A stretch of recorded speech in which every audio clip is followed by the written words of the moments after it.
the St. George West Administrative District presents Community Voices. Now, this is an opportunity for you to use your voice because the conversation that we have every single day is about crime, even if we like it or not.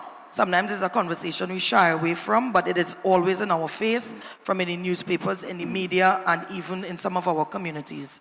With that being said, with our esteemed panelists that we have here, we'll have a lot to discuss this morning, and I'm sure that persons in the audience may have questions, and this is a safe space for you to ask the questions that you need to the panelists. And of course, you all could ask us because we are civilians in a situation where we are also learning and trying to figure out how we could assist in the crime situation in our country.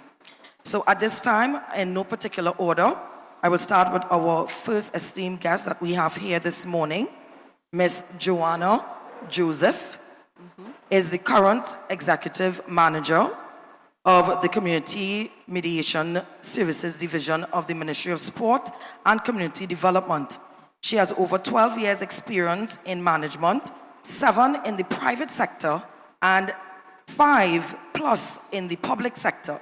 She is a director of IGOT, which is IGOT charity organization, past employee and volunteer of the Marabella Family Crisis Center, a member of the AMGECU Youth Community, or I should say committee, which all focuses on community and youth development. Ms. Joseph has her master's in strategic planning, bachelor's in business administration, and many other certifications, inclusive of alternative dispute resolutions, ADR, mediation, life coaching, engaging communities in preventing suicide, preventing and countering violent extremism, and evidence-informed policy writing. Her passion lies with community service and building human capital.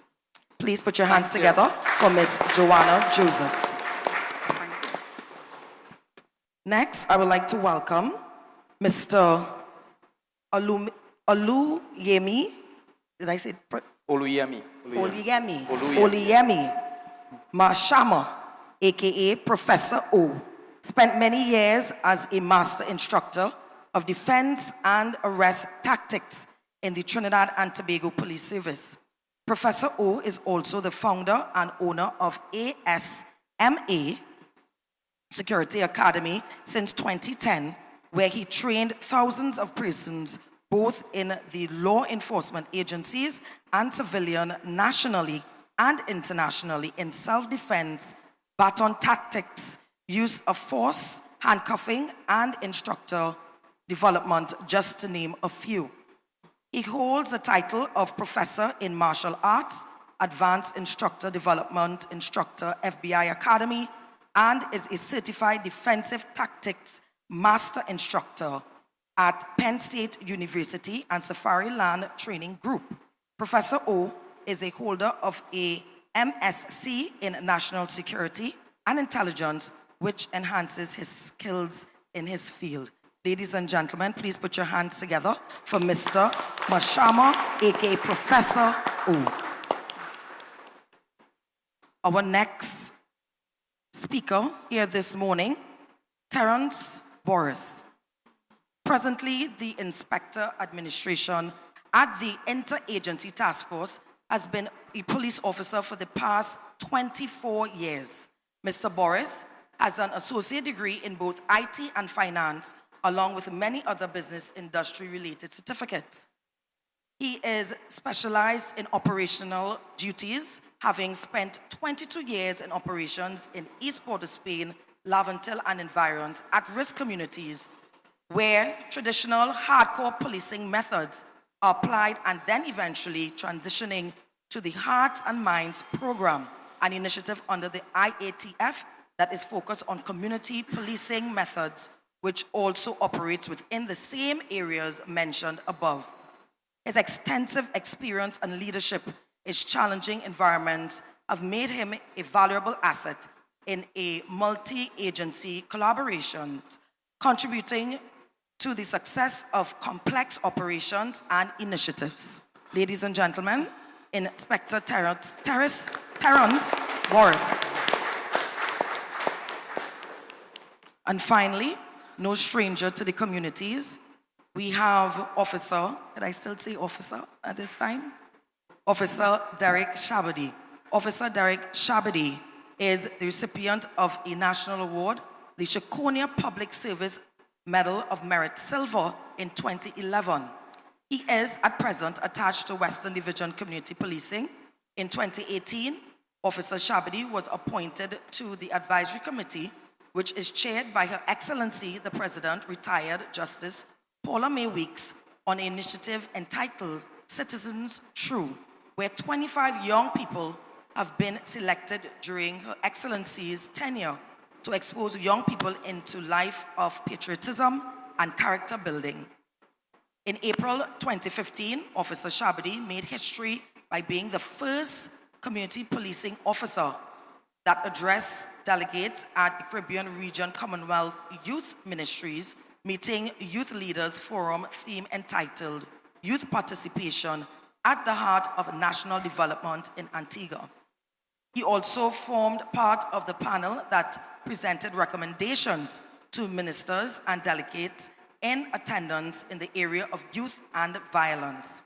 In November of 2014, Officer Shabadi traveled to the United Kingdom, all expense paid, and was awarded by the Commonwealth Secretariat at the House of Commons, London, for the outstanding youth work in the Caribbean region, and is presently with Commonwealth Youth Ambassador. Officer Shabadi in March 2015 received extensive training and is certified in best practice in youth and violence methodology, hosted by Fight for Peace Global Alumni, which was held in Rio de Janeiro, Brazil, and as a result, the St. James Police Youth Club is now a registered member of the International Fight for Peace Global Alumni Team Program. Ladies and gentlemen, please put your hands together for Officer Derek Shabadi and the remainder of our panelists. So we have a lot to discuss here, gentlemen and lady. So at this time, we are starting off with crime. Crime is broad, and I'm going to leave it open to you to start with the different backgrounds and skill sets that you all have, and where are we with the crime situation in Trinidad and Tobago.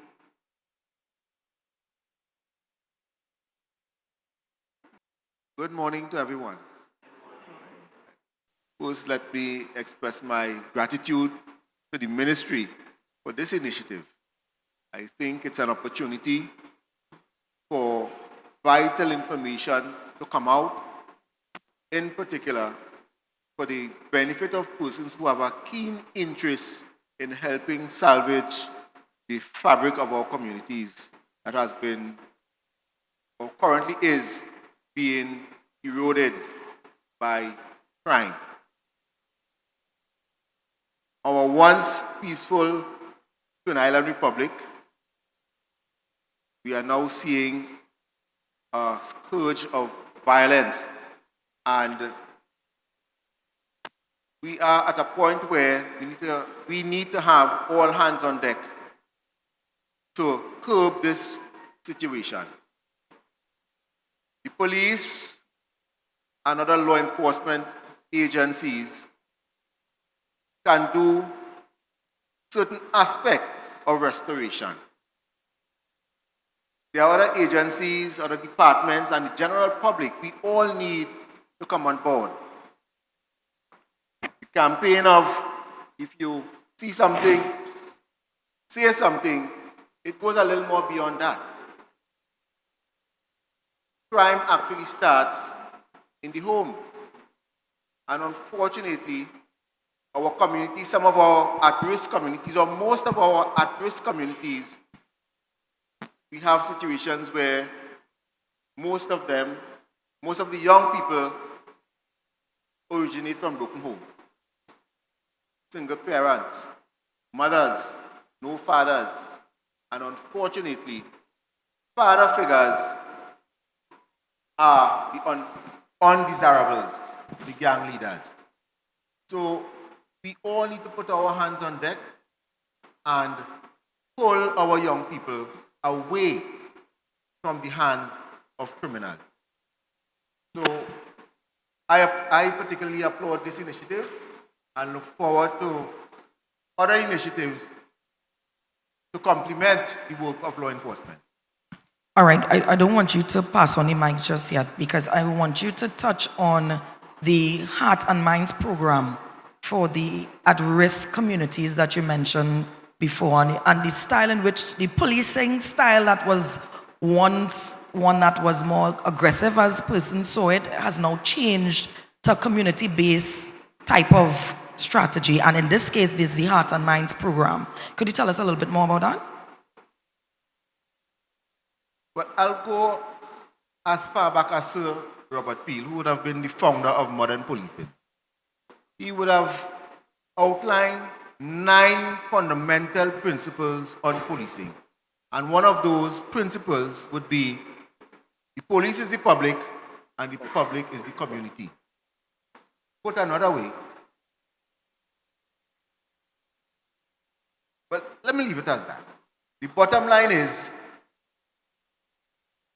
some of the older folks would have remembered the policeman in the short pants, on the bicycle, riding through the communities, speaking to the kids, the shop owners, the school principals, and so on. But as time progressed, communities would have grown larger, the demand for policing services would have grown greater, and policing strategies would have changed. And this is not a Trinidad problem or a Trinidad issue, it's a worldwide issue.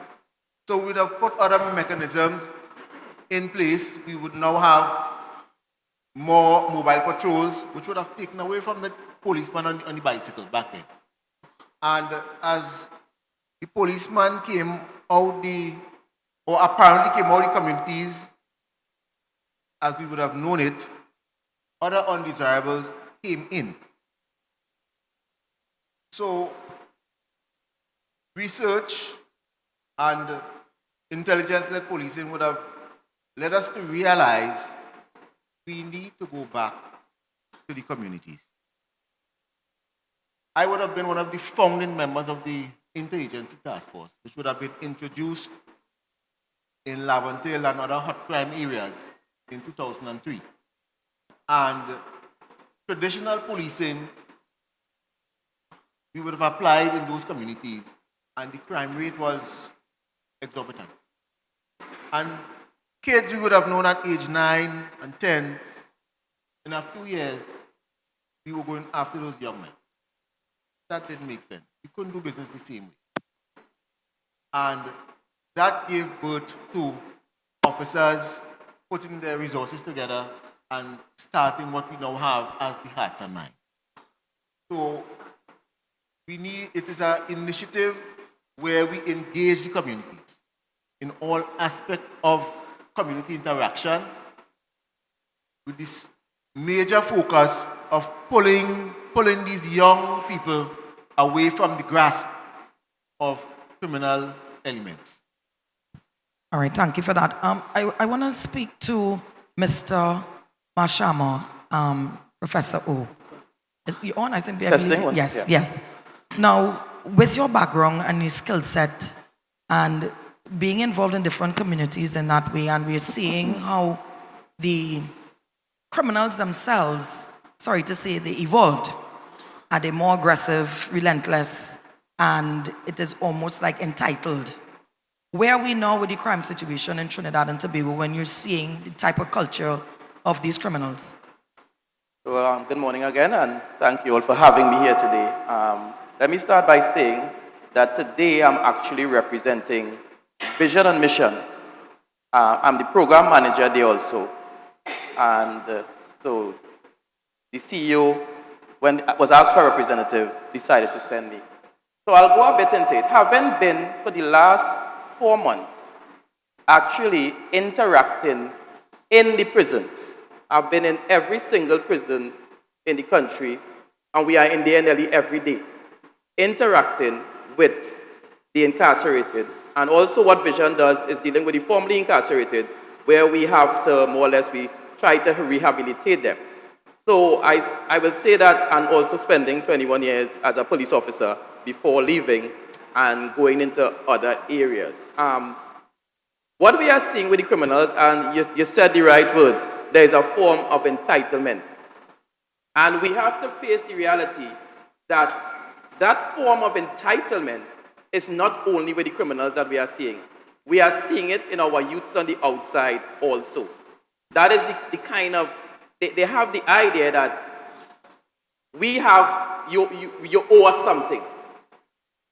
So we are not dealing with a mindset of just the criminality alone, but we are dealing with a mindset of where we at in this time now, where this access to information is very easy on one point, and we are dealing with a difference from what would have been known. I would even go as far as to say me. I mean, I kind of in the middle still at this point in time, age-wise. But what we would have known and what they have come into now. The approach that I have taken since I've joined the vision team, and I've continued to echo this, is that we now need to take an approach of reflective education. What does that mean? We now have to let persons understand that, my father used to always say this to me, everything you want wants something back. And we have lost that. Because when these small groups, as we tend to say, and Mr. Wilson and I were at Project Hope discussing it Friday last, these small groups, all my life I've been hearing that it's a small group of people and it's a small group of people. So you are trying to tell me that this small group of people, up to now we can't find out who this small group of people is and deal with it. So the theme of this year, so one of the programs we run in the prison is the pre-release program. And this pre-release program, we have over 300 persons who are going to be released in the next 24 months. There is no if, no buts. And this is happening every year. They are going to be released. Now, when you listen sometimes to society and communities, they would say, one of the things they would say is, why Vision and Mission trying to help these criminals? But the fact of the matter is, these criminals are going to be back out on the streets. So, are we going to now say, we have a lost generation and leave them alone? It's not a situation where we have a lost generation and we could confine them. It's a lost generation that is functioning in our space every day. They're in the groceries, they're in the schools, they're our neighbors. So what the society has done is a lot of persons and a lot of groups and a lot of communities has turned a blind eye to it and then start forcing blame somewhere else. So the program theme this year is reflectively educate to positively reintegrate. So what I push with these guys in there is, listen, you all are not going to set the trend the way you want only. That's not going to happen. Let's have a discussion. You want something, this is what society wants. You are not the victim here, because a lot of families you would have left on the outside that are now hurting and are under in pain and stress. So most time when people hear my background, they believe that the background is just in that whole aspect of fighting and training. My bachelor's is actually in education, and my PhD is in educational leadership. It's just that it's so much things sometimes that I can't put everything in one spot. One of the approaches that I've continued to use, yes, we understand that we are dealing with violence, we're dealing with persons with different mindsets. But one of the things that I've also noticed, and I can't make it a straight out study yet, but it's something that I intend to study a little further. What I've noticed with a lot of the incarcerated persons that we are encountering, a lot of them are on the spectrum of autism. And I think it is something that we have not looked into seriously. The two biggest things we are seeing is autism and schizophrenia. So when we are looking at the angle of just what is happening, we are not dealing with a person with a normal mind. So when they launched the recently as crime and stuff being a health issue, and people laughed at it, they are onto something. We are not dealing with people with normal minds anymore, so we can't take the normal approach. So what are we going to do and how are we going to do? How are we going to do it? So for me, I always say it's an art, and people might get fed up by hearing me saying this, but it's an art. The first thing we have to do is work on the attitudes, understand that we are responsible, let them know that they are responsible, and then we have to build trust amongst everybody in order to be able to move forward to fix the issues that we are seeing. So, with that being said, Ms. Joseph, with your expertise with mediation and engaging communities, preventing suicide, which we are seeing a lot of not just adults but also young people committing suicide for various reasons. We may not know the reason why that may push someone to do that, along with countering violent extremism. And this is something that we are seeing more and more among our young people. And as Mr. Mashama mentioned, where we are seeing more and more where autism is something that people shy away from. Yeah. And it is something huge in Trinidad and Tobago. And many times, as the parent, they may not know and may see it as the child lashing out, or you feel you're dumb, you're stupid, and that is not really the case. And we're not treating with it from early, and then we see the end result. So where are we now with all these things happening in our community, and how are we able to find a solution to deal with this? Okay, thank you for that question. So to contextualize my answer, in terms of mediation, just explaining that a bit. Mediation is really a different way, alternative way to resolve conflict. So from where we sit, it's more of a proactive approach to dealing with crime, in that we're trying to empower persons to effectively communicate with each other and get to the root causes of anger or dispute, and give them the tools to sit down and have a conversation on, okay, where are we? How did we end up here? What are we trying to get? How did this disagreement happen? And how can we resolve it together? So it's really reintroducing the way as how we used to do it before, with our community leaders, with your religious leaders, with your parents, with your mentors. Before the community, everybody was everybody mother and father. And so even if you didn't have that direct support in the home, there was somebody in the community that you could go to. And in fact, before you go to them, there was somebody looking at you, observing your behavior, and would come and pull up your socks, as we used to say. So mediation is really promoting having a third or neutral party who is going to facilitate or provide a forum to have that discussion. So where are we in terms of looking at the root causes? And one of my panelists would have mentioned, in terms of the autism or mental health being something that we should look at to address the reduction of crime, and I totally agree. From the mediation division perspective, we often partner with Ministry of Health, understanding that this is actually something not new, but globally recognized, in that when you go to the prisons and you interview persons, and I look at a lot of these documentaries, and you hear from those persons who has been incarcerated, and you hear from them, you often realize two things. It could be something out of compulsion as a motivation of crime, meaning a mental disorder, and they of themselves don't understand why they would have committed the crime. So putting them in a facility and saying, okay, we're locking up the problem is not solving anything, because we're not getting to the root of it. So really and truly, there's a partnership and a need for the health to heavily deal with it in terms of, does this person have a mental disorder? Is it hereditary? So even if you find out, okay, this one person has an issue, you can take that information and look into the family history as well. Maybe somebody else within the family dynamic may have the same mental disorder. So before it might lead to crime, why not address that situation beforehand, and understanding that it's a medical treatment that needs to be given to that particular person. So we look at the root causes in mediation as well.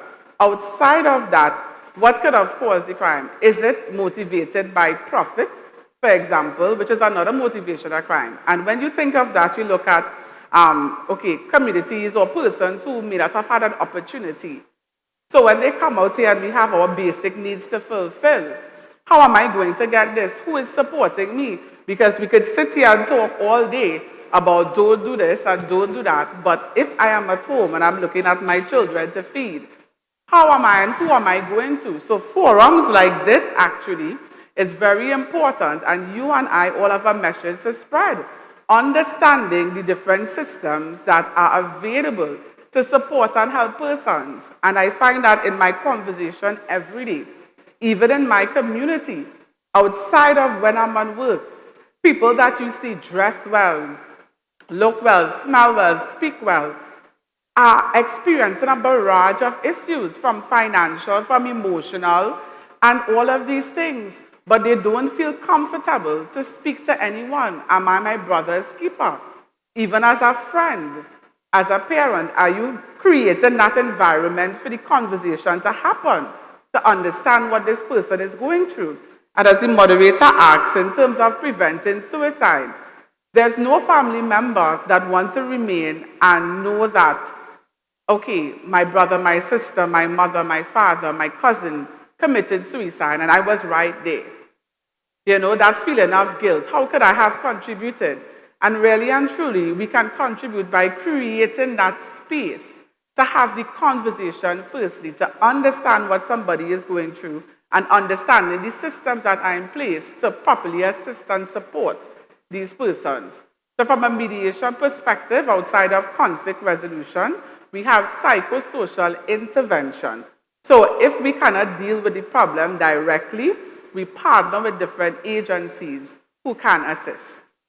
So how are we able to identify some signs of a child or even sometimes an adult lashing out because their autism could have been suppressed, where they found ways of getting coping mechanisms until something was a breaking point for them and someone said, this person was never like this growing up, and all of a sudden they just maybe turn to the life of crime or maybe drugs, because that's another discussion that we'll be touching on as well, or joining a gang. What are some of the triggers that all of us could pay attention to if we see it in family members, our children, and persons in our community? Well, particularly on autism, and I can't speak from the mental health perspective on it, but from my own research and study, it's basically the child might be more isolated, having difficulties holding conversation, expressing their emotions in particular. So usually you would realize, okay, you're having a conversation, you're explaining things, and there are different outbursts. But then autism is on a wide spectrum as well, because that is the popular signs that we might see and know. But then there are some signs that are undetected. And in fact, research also shows that persons on the autism spectrum are actually some of the creators and inventors very of great creative things, very intellectual. And, you know, so you can't just say autism, how can we detect it? I think it's really building awareness and also seeking knowledge. You as a parent or you as a community leader or just anybody, any individual wanting to learn more and understand some of the issues that not just you could face, but your neighbor could face, your friend could face, and getting that information. One of the issues that I realize as well, and from speaking to some parents, and I actually know two close friends whose children have been diagnosed with autism. And one of the things that they had in common at first was denial. Seeing it in a negative way because of stigma. How we portray autism to be, you know, your child's special and all the negative things that we say about each other that are hurtful. It causes persons not to want to come out and say or to ask or to seek help. Because I remember seeing these signs and going through researching it with my friend, I'm talking in my personal circle, and saying, you know, I think instead of you saying, I don't want it to be, it can't be, that you should really go and find out. Because the earlier that you find these things out, then you can have real solutions, you know, to it. So it's also changing the conversation, the way that we speak about the issues that we have to address as well, would make persons more comfortable to even bring it up and to seek help and to seek that type of knowledge. I want to come back to that because I want to come to Officer Shabudi because, you know, finances is a big thing. Yes. So it sounds all good Correct. when we speak of seeing the signs, Yeah. but when we see the signs, where does the money come in? Where does the assistance come in? And of course, with the state, it's a long waiting list. Yes. You know how that goes. And that's the reality of it. But we will come back to that shortly. I'd like to come to Officer Shabadi. And you deal a lot with young people 24/7. And what you're exposed to, you have seen the different ranges of behavior, even being involved in criminal activity, and the go-to crimes that we are seeing happening. You are exposed to that. Where are we with crime with our young people?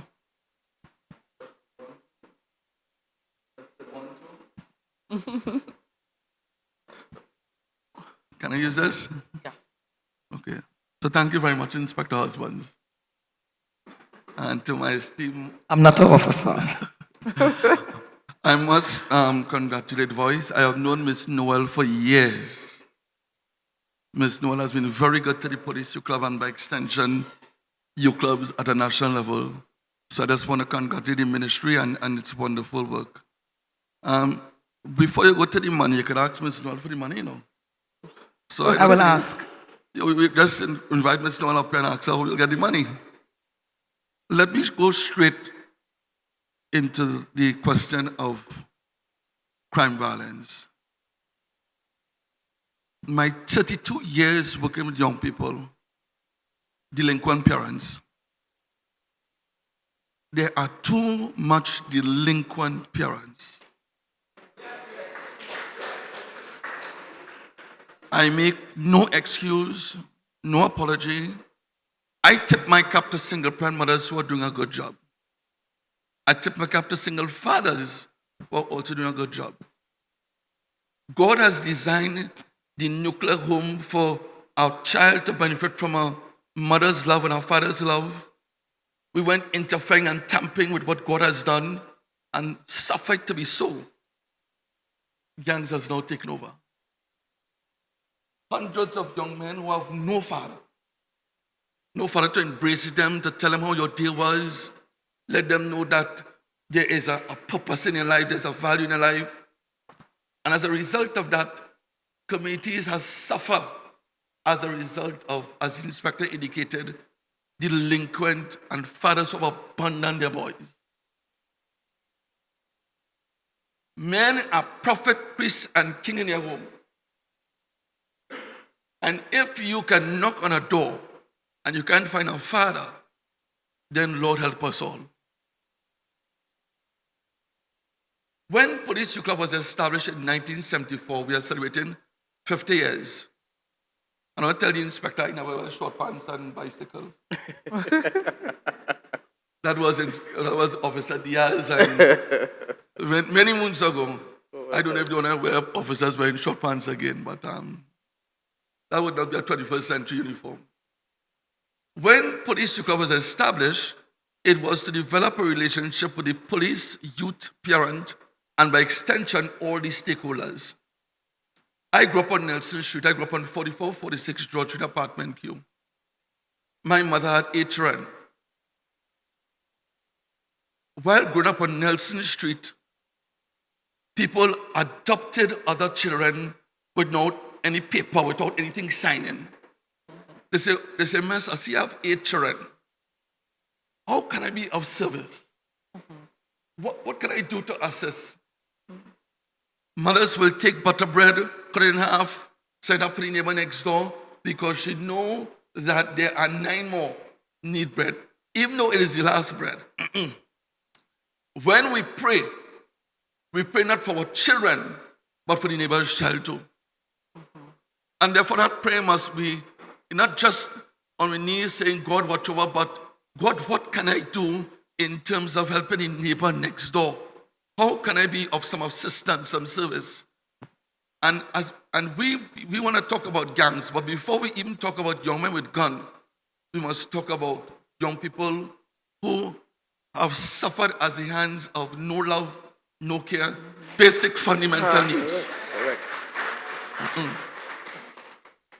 And I can tell you, while growing up on Nelson Street has been good to me. I formed the Belmont Police Youth Club in 2013. I went to school in Belmont. I played football in Belmont. Belmont has been good to me. Lord have mercy. You have to know how you're driving, which part you're driving. blink your lights twice, pull aside. Belmont has changed. It's no longer the same place. And therefore, you have to commend people who are still doing excellent work on the ground, who are persevering and saying, there are some people who have the luxury of taking a ticket and going away and saying, that's it for me, and renting out the house. And unfortunately, I have to stay here. And there are plenty of people who have to stay and continue the good fight in terms of ensuring that Belmont come back, and so many different communities. Let's talk about at risk and high risk and all the risks. We label communities too quickly.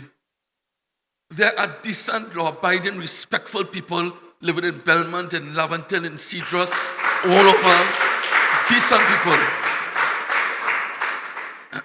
And it breaks your heart when the media is also complicit of promoting negative news. They're telling young people to be negative is to be seen. To be famous. To be famous. We have to change that. We have to let young people know that good education makes you shine, but good discipline makes you glitter. We must let young people know that pressure makes you precious. When mommy failed, daddy failed, I must not be a failing knife. We must touch the hearts of the youth early. 2 plus 2 is 4, but 5 5s are 25. And if we don't develop a multiply effect to reach our young people, then they'll continue to be recruited into the lives and the hands of these wicked and malicious community leaders. Call them as they is. They do not care, they're not patriotic, they do not love the flag, they don't love Trinidad.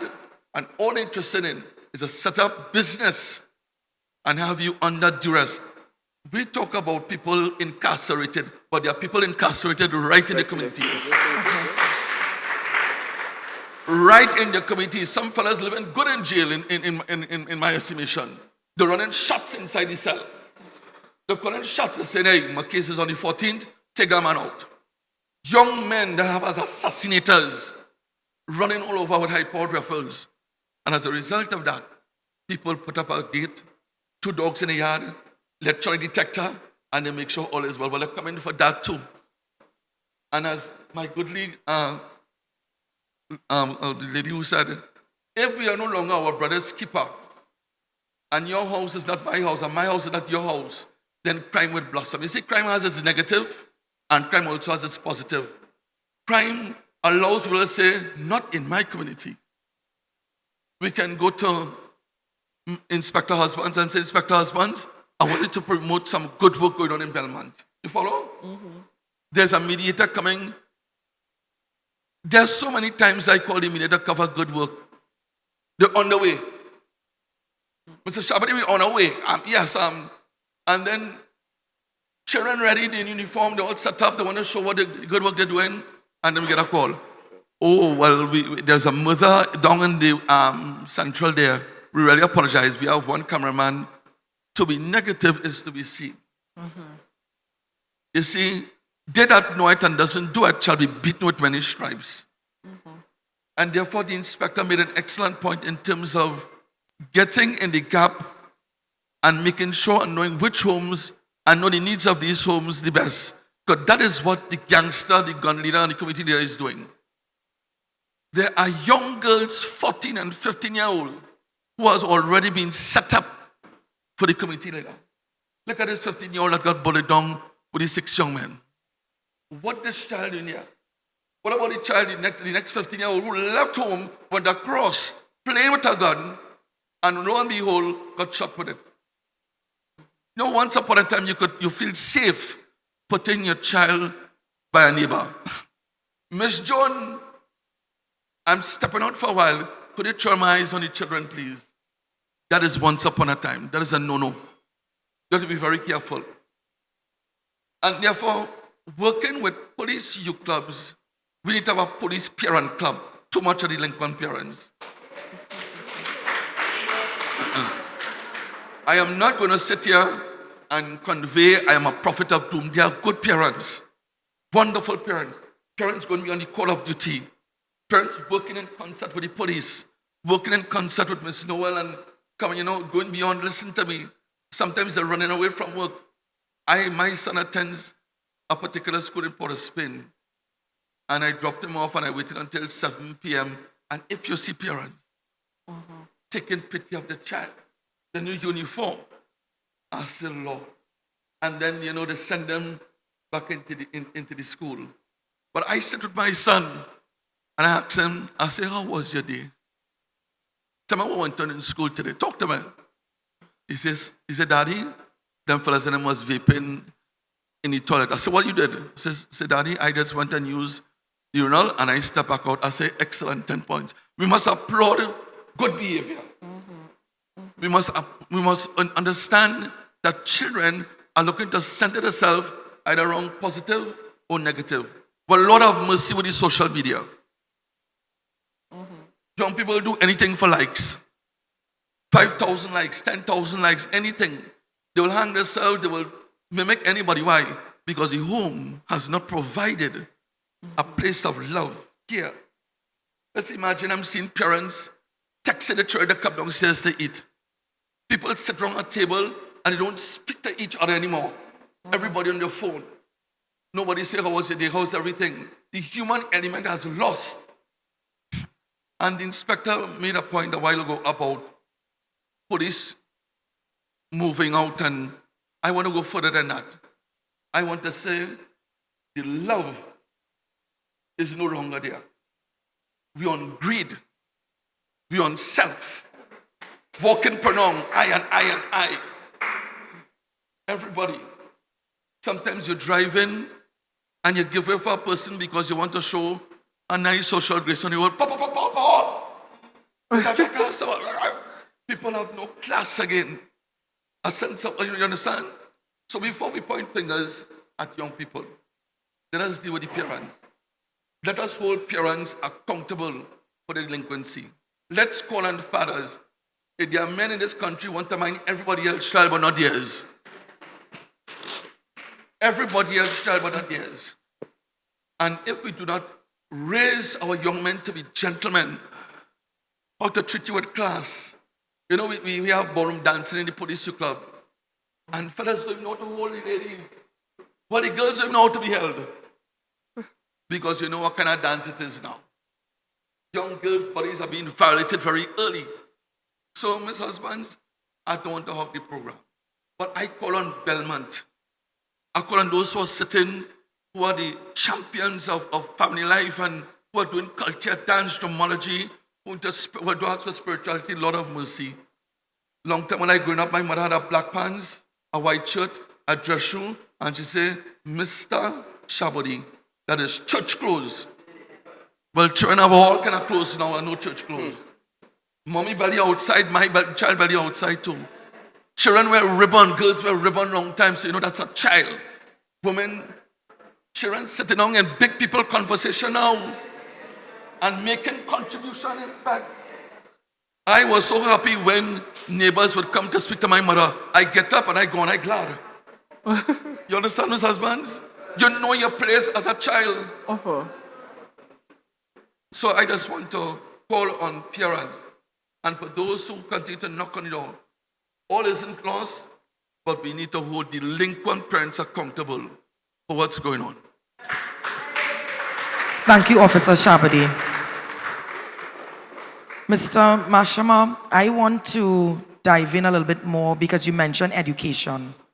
And education comes in different forms, many forms. Correct.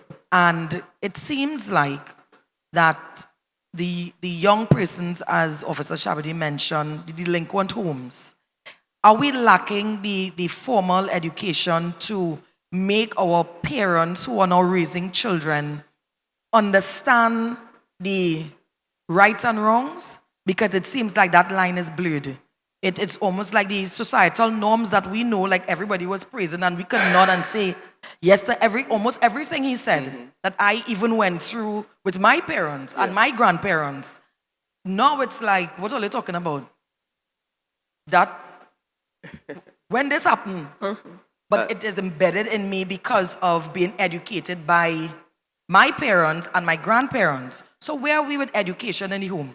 So I'm glad you stressed on that point because the fact of the matter is when we think of education, people tend to lock in to academics. There's a difference. And we are not realizing that our youths are being educated, but by who? Now, a big part in that, and Officer Shabadi touched on the parent. In our days, and I'm still talking again, not even as far back as some of the days that Mr. Shabadi may have been talking about, but in our days, I know when I reach home, go and sleep for an hour, wake up, watch the news, do your homework. Now, parents, because of how society has changed, they're not even home because they have to be out working. So most of the time now is a child watching a child. So when the parent reach home now, guess what? The parent too tired to function.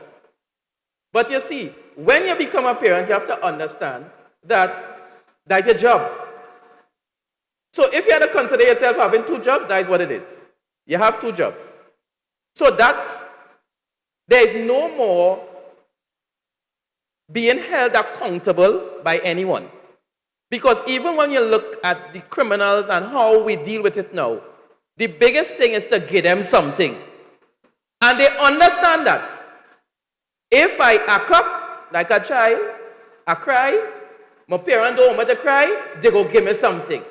And that's what the youth's doing. They are crying out. They're not getting the love, because that has gone. Love don't exist anymore.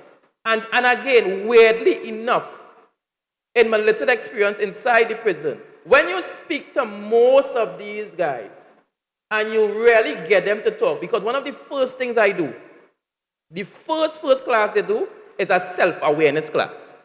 And I bring in a lady who a good friend of mine, her name is Trisha McIntosh, and just like to put her name in. And she does a segment on self-awareness with them.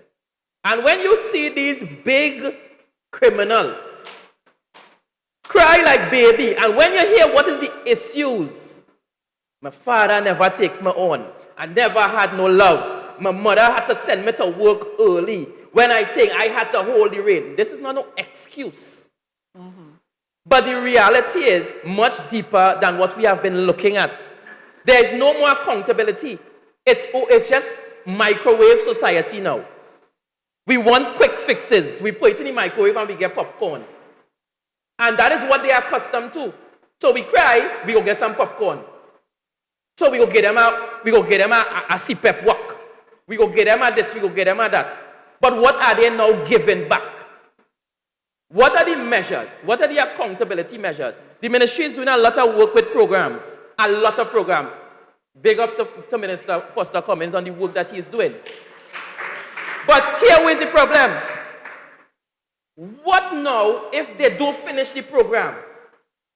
Or they don't continue to the end? So they start. Millions of dollars are being spent behind that.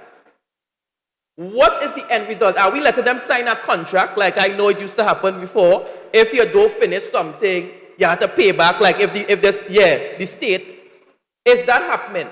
And the payback might not have to be financial, The payback might be some community work. So we need to stop giving this relevance and this power to negativity. Just like we say special. Since when special mean a bad thing? Since when special is a bad thing? And that's what we're doing now. Everything that has positive meanings, we are now turning. Community leader. Why should a community leader be somebody who is encouraging gang and drugs in the community? Why are we still encouraging that? Why are we still having statements on the TV, this community leader? Is that no community leader? So when you stand up and give them that relevance as the community leader, what you expect your youth's going to do? They don't see you as the community leader. Ms. Myrtle is no longer the community leader. Mr. Fong Shop is no longer the community leader. And people tend to feel that I speak this way not knowing. Just like Mr. Shabadi, I was born and grown in Prisgal and Laventille and the Bitam. I went to school, Success, Laventille and Mukurapu. I never went no college, no university, no fancy colleges in the beginning. I grew up in a board house with a latrine outside.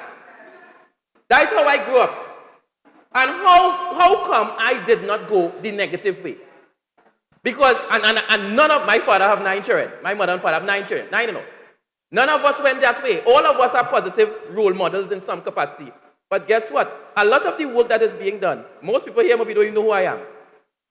And I've done a lot of work in a lot of ways. Mr. Sharma, let me ask you this because you mentioned that in the community. It's the same thing. I'm sure we don't know the background of all of you all here. And to the extent in which that, I know sometimes people don't like to disclose that because it's not a glamorize. It's not to glamorize. That, but it's the reality. It is the reality. And I want to touch on this, and this is open for all of Yeah. you as well. When you have, because I experienced that with friends living in the areas, which I hate to call hotspots, because I Yeah, just hate to I say it. don't I give that find name either. it makes no sense because, as we mentioned, we have great people living in the communities, right? But what my friend's mother did was shield them as best as she could. So it was from school, she was leaving home, walking her straight to school. When she had to do extracurricular activities, she was taking her there. When she had to go back home, she was taking her back home. Now, I'm saying this to say, what happened was the persons in the community saw it as, you think you better than us. Yes, you'll get, And you feel you reach Yeah. because you go into this school or you achieve something. How are you all dealing with that? Because this is what persons are faced with who may be wanting to go back into the community to assist. And persons are saying, you feel just because you have your degree now or you get a good work that you could come here and show off, and it's not showing off. But how are we treating with that? Ms. Husband, one of the things that I use, and this is what I normally end off my sessions with, but since it come up, I'll do it now. There's this quote that says, spend no time arguing what a good man should be and just be one. I have changed that to spend no time arguing what a good community should be and just be one. You cannot spend time because they're going to say it anyway. I just get it a lot. Look who you feel he is there now. But guess what? I still go back in and still do what I'm supposed to do, how I'm supposed to do it. I'm still in the beat-up. I remember a day walking through the beat-up, and because my mom lives there, and I coming out in my short pants and thing, and some police pull up. Sir, what go on? They rob you? They rob you? And I like, nobody robbing me inside of here, you know. It's not going to happen. And it's not because I'm no bad boy or nobody afraid me or nothing like that. But we have to drown out the negativity with more positivity. So as Mr. Shavadi said, and it happened to me. I have a program called Safer, Stronger Together. That program was to bring, because the next thing we're not looking at, the Venezuelan nationals, they are here. And they are now being part of the tapestry of the crime. We want to act like it not existing today. So that program was meant to bring local and the Venezuelans together in the same space over a period of time. It did 2 things to me. I got to interact a little more with them and understand what is happening from their point of view. But you also get the integration of the locals and them, so you get to take away from the other side of the negativity.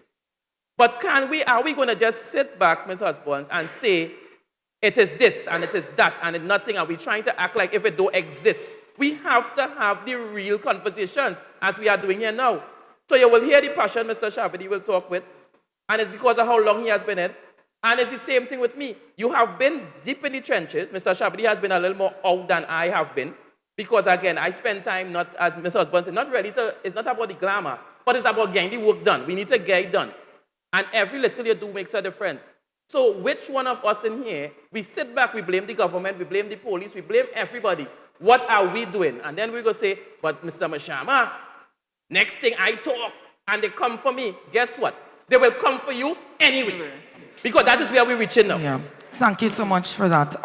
Inspector Boris, now you're hearing the panelists speak, and you are still on the ground interacting in different communities. And what are some of the things that you're seeing right now that persons in the community could do to assist the TTPS?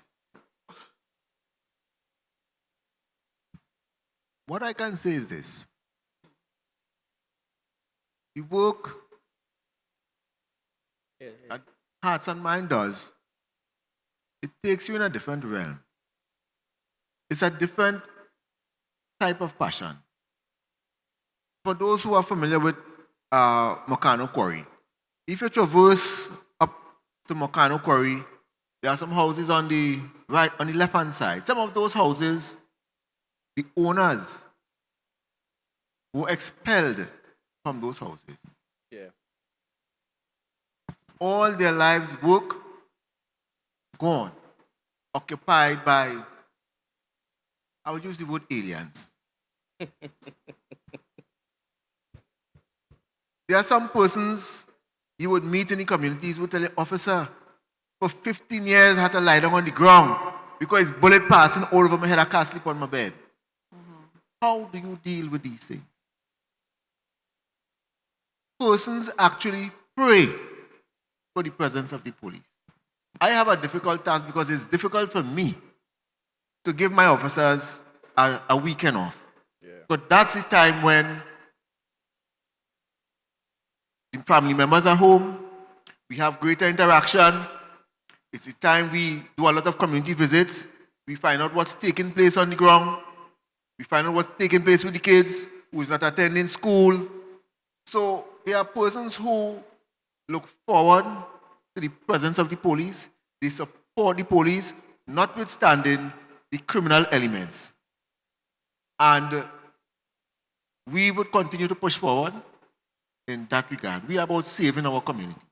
We will not allow the negativity and the aliens I refer to dominate space in our community.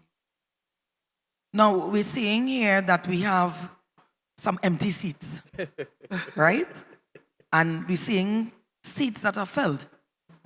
And I'm saying that to say it shows the division in communities where persons like these individuals who are here clearly want to figure out a way to make things better. Not saying the empty seats meaning the persons don't care, but they took time out of their busy schedule or whatever they had to do to be here for a reason. And when you watch the persons in the audience, we tend to not see much young people. Correct. Correct. And that is concerning to me. Correct. Because what, as I mentioned before, my foundation was my parents, grandparents. You could call me old school, I like it that way. Because that is what made me who I am. But I'm saying this to say, they're more than likely tired. I want to say tired. They know the hard work that they put in to provide for their family and leave for them to be comfortable. And now they have to come and sit here to experience the madness that we're seeing evolving with our young people because of maybe many issues that we could mention a list of. Now, with that being said, how are we able now to combine your initiatives that you all have within the TTPS, and we already know we have the youth clubs that are taking place, to make all young persons, because I think persons think of when there's a program, young persons, and they get involved is because they're at risk or something wrong with them. Nobody wants to deal with them. It's always labeled negatively when it's not the case. It's another form of education.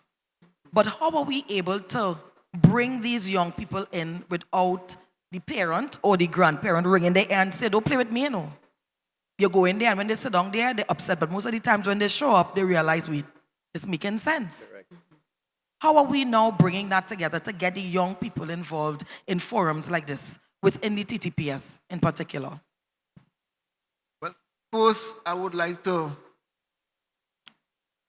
identify two things. One, the persons who we believe should be sitting in those chairs, I would not condemn them. But one of the simple reasons is the fear of crime, which is a critical factor that we often would ignore. Secondly,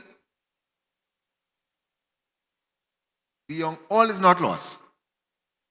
All is not lost.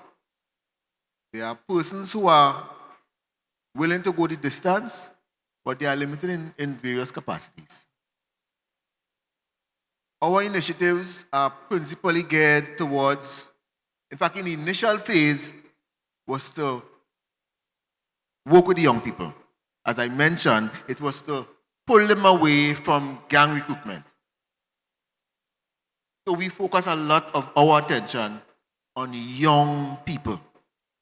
If the gang leaders don't have access to them, we have a chance. We have a chance of saving our society. We utilize aspect of our culture, sports, to attract young people. Even drumology, as Mr. Shabadi mentioned.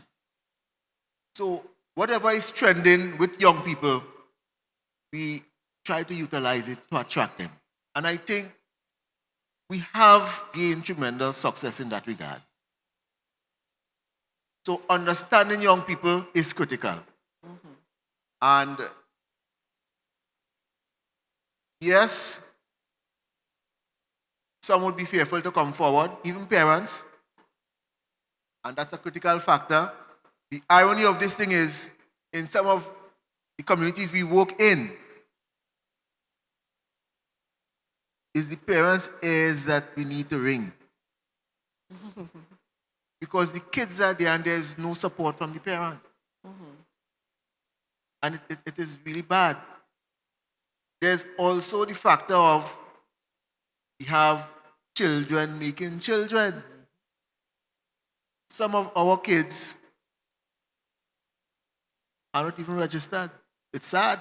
Yeah. Some of those kids are not registered and are not attending schools. That is how bad it is.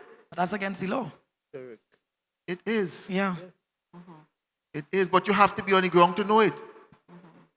So we have been getting the response from the communities, the members of the communities. The level of distrust have softened over the years because it's 20 years we pong in the ground. And the communities have grown to accept us.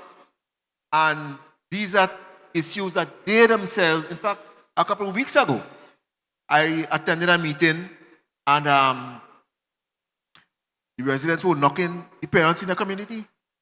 They were knocking the parents in their communities for being delinquents. So I think, as my grandmother would say, the story will be told. So notwithstanding we may have a lot of empty seats, those who are here will be able to carry the message effectively to the younger ones so that the journey will continue. We can't stop. We have to continue moving. I agree. Now, yes, you can go ahead. I was going to ask you a question after, but you could go ahead. We'll If go I after. if I could just add to that, and I totally agree with that perspective. Not all the time we could get young persons to come together and be in a space that they are dealing with their own battles as well and influences. So they might be interested to come here, but if they don't have the support of their parents or guardian to get to a space that is positive, they can't. And I'll give an example. As I work with a lot of youths as well, one particular young lady told me that she would get in trouble for going to church. Yes, it sounds weird, but that was it. She was not Going? allowed, yeah. Not allowed to go Not to allowed church. to go to church. So I'm not going to go into all the reasons why, but that was the bottom line. And it took me a while to soak that in. So I'm saying, and it's also what we are saying on the panel here, that parents are also in some way part of the problem. So it's twofold. Yes, you have to get to the young people, but we have to get to the parents, and we have to have an approach that is twofold, right? In terms of reaching the young people, we have to find a way to reach them where they are, if it's not in the home. So if they're in the school, which hopefully they are, we meet them in the school, and the earlier the better. If outside of the school, what are the spaces that they are physically or not? And we see social media and media as negative, but it's also an opportunity. And it's a platform that we could utilize more because that's where they are. So even if you can't meet them physically somewhere, we need to be on top of things in terms of where can they hear us? Where can they see us? How can we put money and investment into highlighting things like this, even if it's paid media?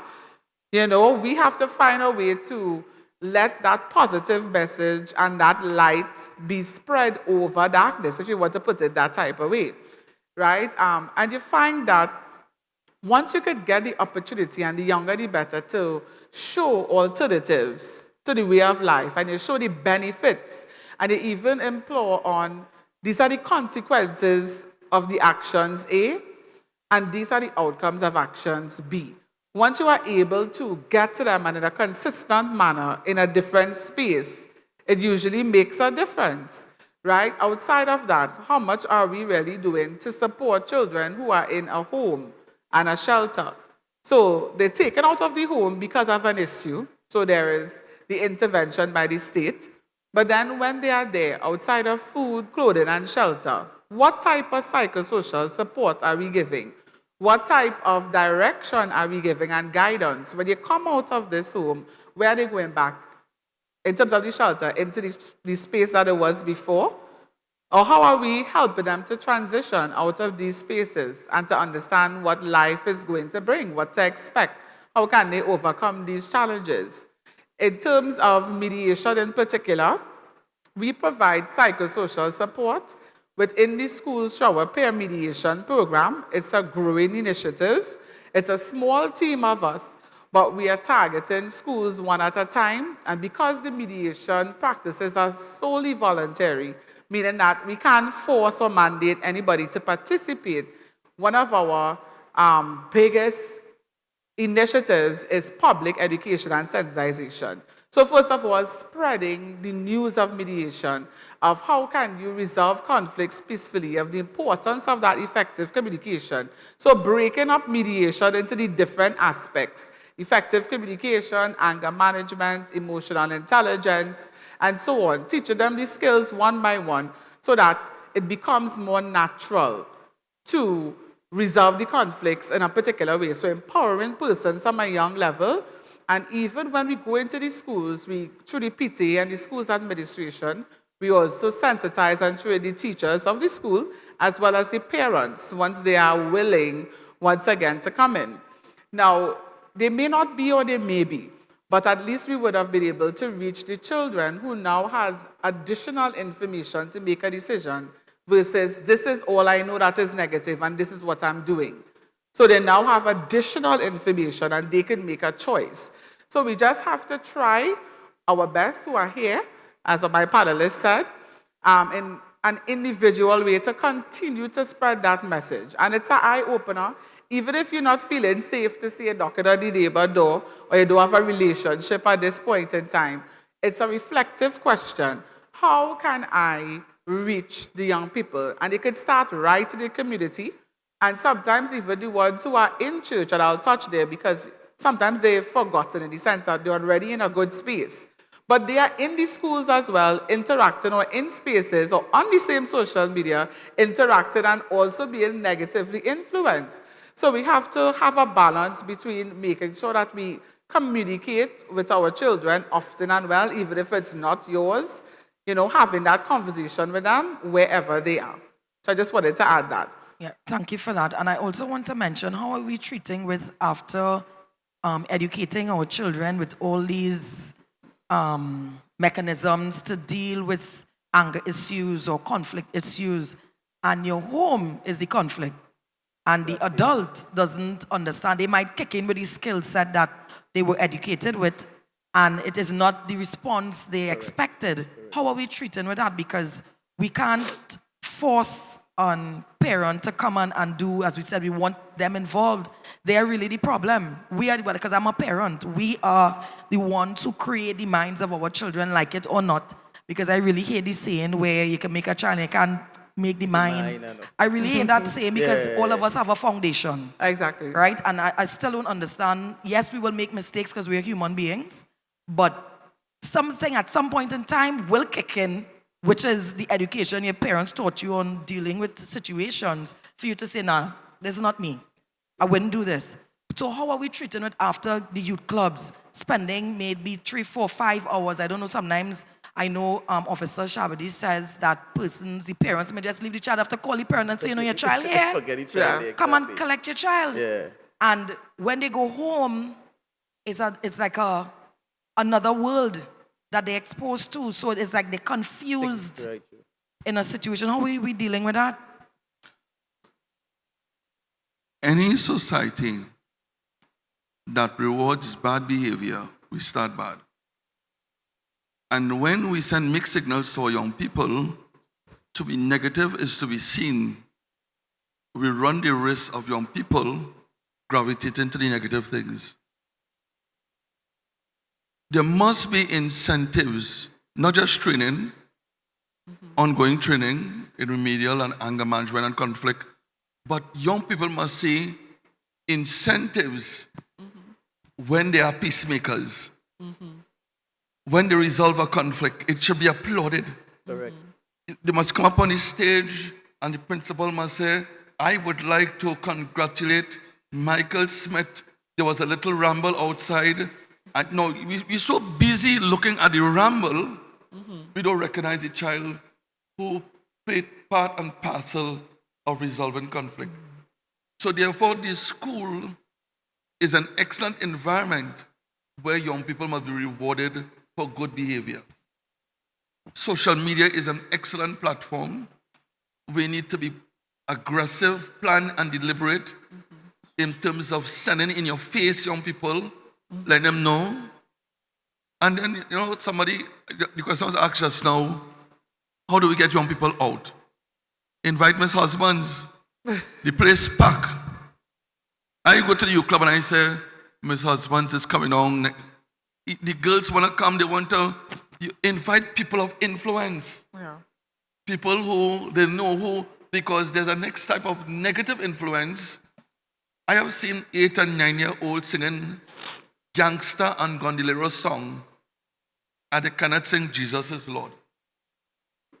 We had a camp for 5 weeks and we will start out the camp with some gospel songs.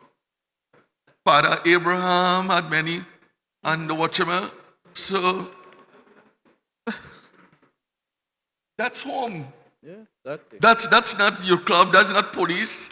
That's home. Home did not introduce a place of spirit. No, don't even talk. Don't let us don't even talk about church, because church comes after. Home must be a sanctuary, a place where you know God, you understand the goodness of God. That's home. And if home doesn't provide that, then we are all living in a house. We have nice furnitures, big screen TV, smart TV. Everybody's stupid, but TV smart. Smartphones, everything smart in the house. But our children not wise to the criminal element and not, being tactful in terms of. And I have to tip my cap to people. I don't want to talk about the police club, because the police club is what they are today, and of course Hearts and Minds, because of all those who have volunteered their services, who have come forward and said, I would like to be of service. And one of my success story is not me. I would want to tap myself on the back and give people the impression young people has come down to meet me. That is not the case. They're the last person I want to meet. They say, mommy, where you bringing me down the club for? What did I do wrong? But when they come down to a space where there's drumology, pan, computer classes, dancing, a friendly space, nobody criticizing, you don't have to be looking over your back. You can go and use the kitchen to go and cook, eat. A sense of empowerment. So this is a second home for me. Sometimes you literally have to run the children home in the house. Because when they are greeted, they are not greeted in terms of how was your day. In fact, they compete with the police club leader. They find that the child is talking too much about the club. That's your father. So he's saying, Shabodi is your father now? Well, go and tell Shabodi that what I say goes in his house. And therefore, we have to bring the parents on board, to parent body and to the parent council, and work in concert with the parents, because the triangle concept of parent, police, and child, and if you want to bring it into a square, teacher, we have to appreciate the fact that young people can be the game changer in home sometimes. They go into a toxic environment and they say, listen to me, you have to be the game changer there. You have to let them know that it change starts with you. And let the parents see the spark, the difference in the behavior. You have to walk, you have to speak, you have to stand. The friends that they keep taking this very sad program on a basketball court where people can just lime on the block. Correct. and taking the message. You see, we have to be innovative, you know. We have to come with how do we reach? There are two types of people in this world. One that talks about the problem, and the other one that comes up with solution. And this program, the Voice program, is about solutions, and we must commend the ministry for an excellent opportunity to share solutions. So speaking of the voice, we are going to give the audience an opportunity to ask questions. And as I mentioned before, it is a safe space for you to ask. It is not a bashing at all, right? It is always one where we could all learn. And things that I was not able to ask, you could ask, or concerns within your community, because I'm sure there are persons who may not be from the Belmont area and came in, they heard about the initiative happening today and the forum to speak to some of the guests that we have here. So the floor is yours. Any questions you may have, and then we will have some really a nice icebreaker for our audience and also our esteemed panelists as well. All right? So you have the opportunity. Anyone may have a question? Yes? Or we're going to get a mic for you.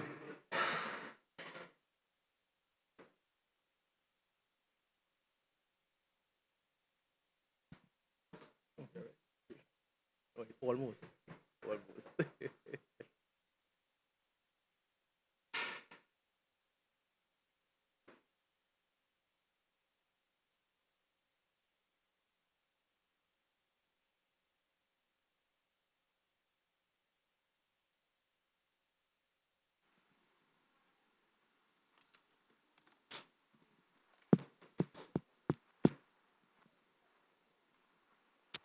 Hey. Pleasant good afternoon to the panel. Good afternoon. Pleasant good afternoon to all different communities in the house, community development. Pleasant good afternoon once again. Lyndon Calendar from the Gonzales community, longest standing chairman under the Joint Service Center under National Security. 2006. Miss Joanna, mediation. From 2008, the Gonzales community was enrolled in a program with mediation, counseling, and a lot of different courses. And we have 5 persons in the community which is giving back right now. And what we would like to see in our Gonzales community is for you to bring back this program under the community development at our community, because persons are looking forward to giving back. All right? Mr. Sharma, the first time meeting you, Mr. Sharma, a great speech.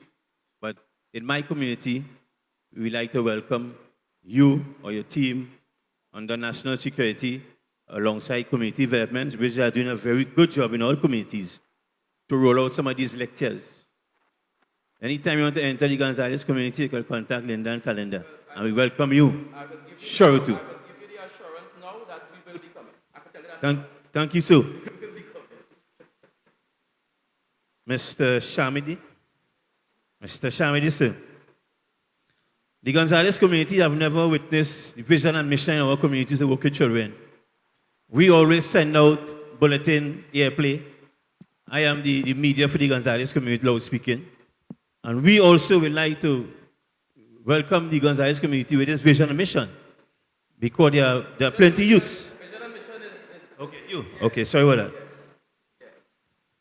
32 years, Mr. Shamadi, working with the Lincoln parents, right? Children. The Gonzales community also would like to welcome you with this program in our community. The children are suffering, the parents also are suffering. We need you in our community to roll out this program once again. For the past 4 years, the Gonzales, I'm going to Mr. Terrence. Am I correct?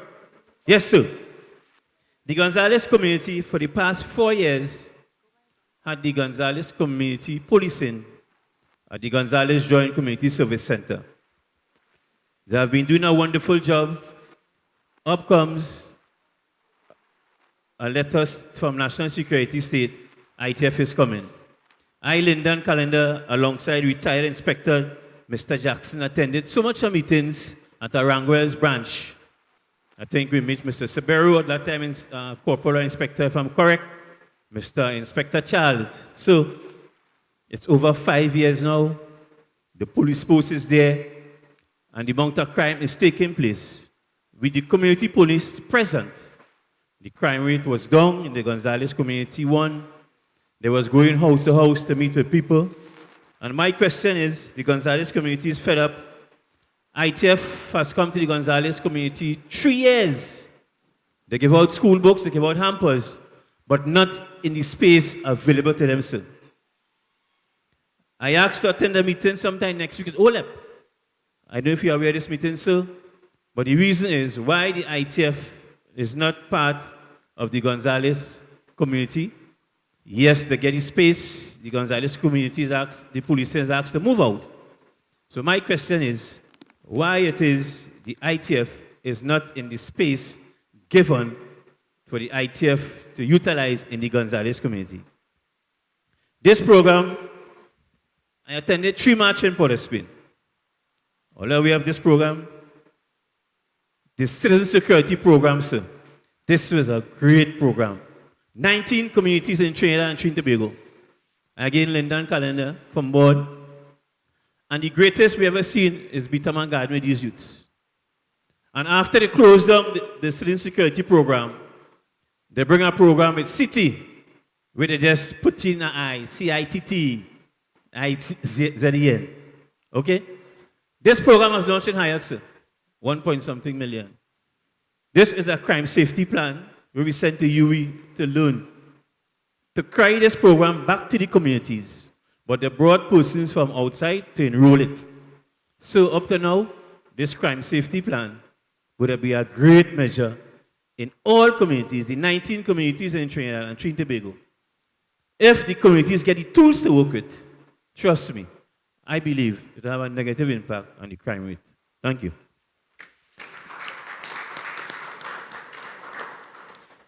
Inspector, I know that's directed to you. So,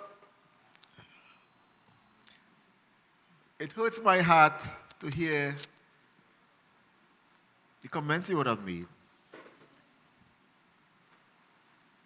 I personally, last year, would have visited that center to do cleanup and so on, to reoccupy. I would have had several meetings and so on. And what I could say at this point, the ITF has not occupied that location, not because it is not our intention to. It's a little beyond us. Secondly, I was privy to some information recently. I think there is some effort being made to have the Gonzales Community Police utilize that space in the interim.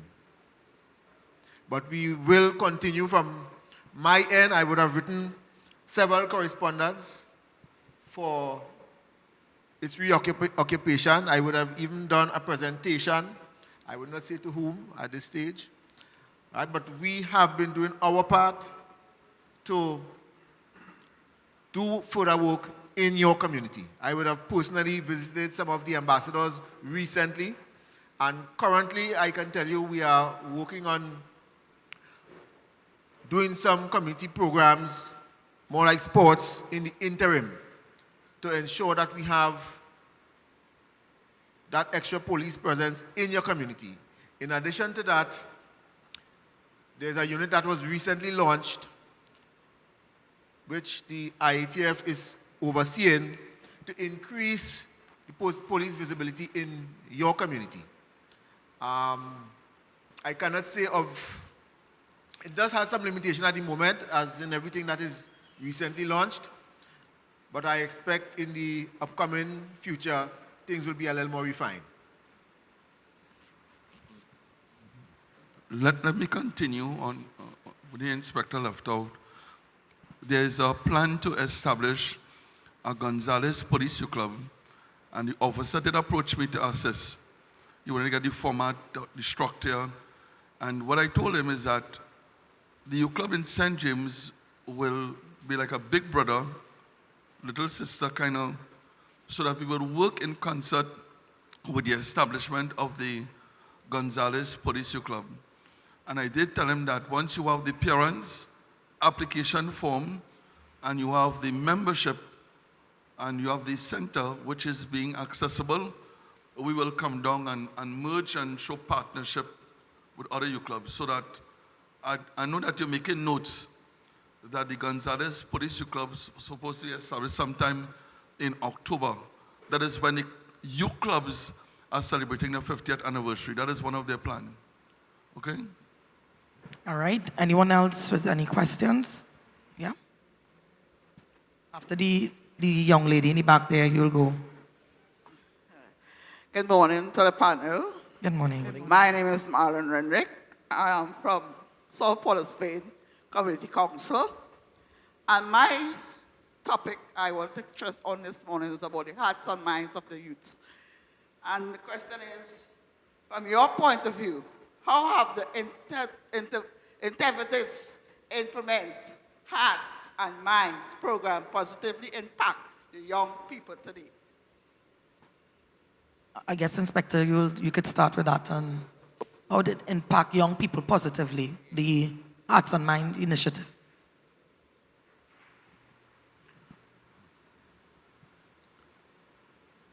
Very good question. What I can tell you is this. I mentioned in the initial stage,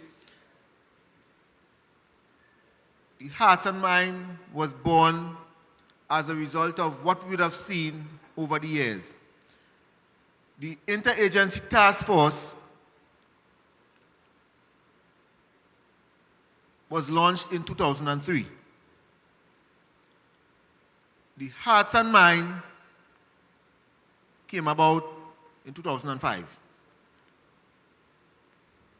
The Besser Street District, police district that is, would have had somewhere in the vicinity of 100 and something murders annually. And from 2005 to now, those figures never went back there. So I believe personally that that intervention have had significant effect, because the hardcore policing alone, we won't get in there. We weren't able to bring those figures down. So I believe it is impacting on the young people. Does that answer it for you? All right. To the gentleman in the front. Good morning to the Good morning, sir. Good morning. to the members of the audience. Not hearing. Yes. Are they? Am I there? Sure. Right. So thank you again, and thanks for the opportunity to be present and to present a view of a different environment. We are from Santa Cruz, and you would recognize that Santa Cruz is becoming one of the areas that needs the police attention, okay? So the first request would be to ask for Vision and Mission to come in. You can work through the council, the village council, either at Cantaro, at Gasparillo, or at La Pastora. And I represent La Pastora, so it was quite easy to facilitate that communication. In addition to having Vision and Mission come into our space, we have no youth club in our area in La Pastora. We don't have one. We welcome such an initiative from Mr. Shabadi. You are welcome. The exchange of information, contact information can easily be made. I have the secretary of the community here, so it's easy to be done.